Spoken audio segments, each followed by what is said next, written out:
नमस्कार मैत्रिणींनो, मी हर्षल स्वागत करते तुमच्या आपल्या यूट्यूब चॅनलमध्ये. चला तर मग आज आपण ट्राय करणार आहेत मूग डाळीचा चिला. इतका छान लागतो, टेस्टी लागतो. आहा, चला तर मग सुरू करूया.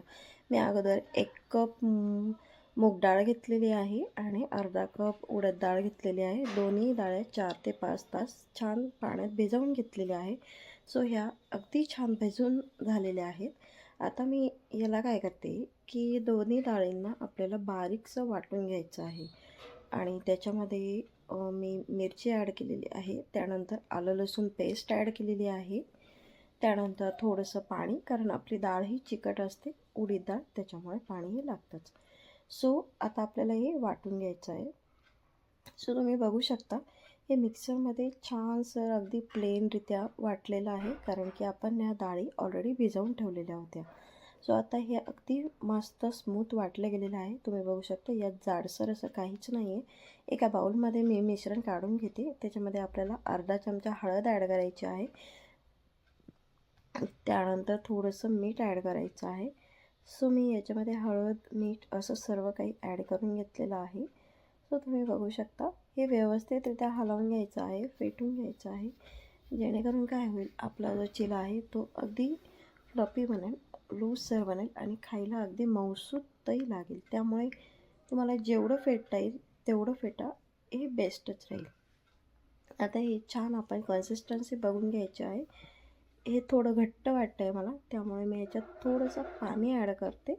सो आता याच्यामध्ये पाणी ॲड करून झालेलं आहे आणि मी परत याला मिक्स करते छान.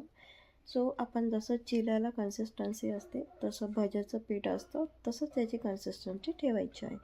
सो ही तशीच झालेली आहे, तुम्ही बघू शकता. आता मी याला एका वाटीत काढून घेत आहे.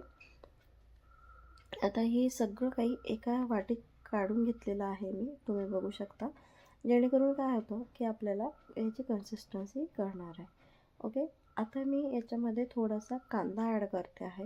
वरतून आपल्याला असा कांदा टाकायचा आहे थोडासा, त्यानंतर बारीक चिरलेली हिरवी मिरची घेतलेली आहे, हिरवी मिरची टाकायची आहे, त्यानंतर थोडे मक्काचे दाणे, आपले स्वीटकॉर्न असतात ते स्वीटकॉर्न वापरलेले आहे आणि हे छानपैकी असं हलवून घ्यायचं आहे.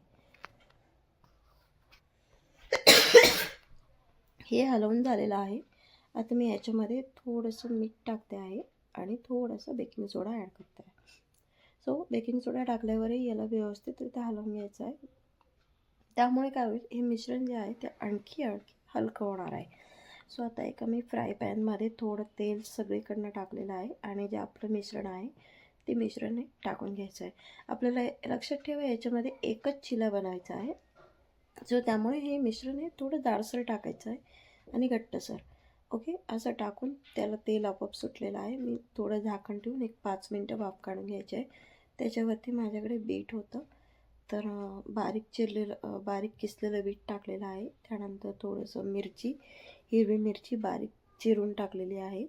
अशा प्रकारे हे टाकायचं आहे आणि याला पलटी मारायचं आहे. हा हा, सो तुम्ही बघू शकता खूप छान असं झालेलं आहे तयार.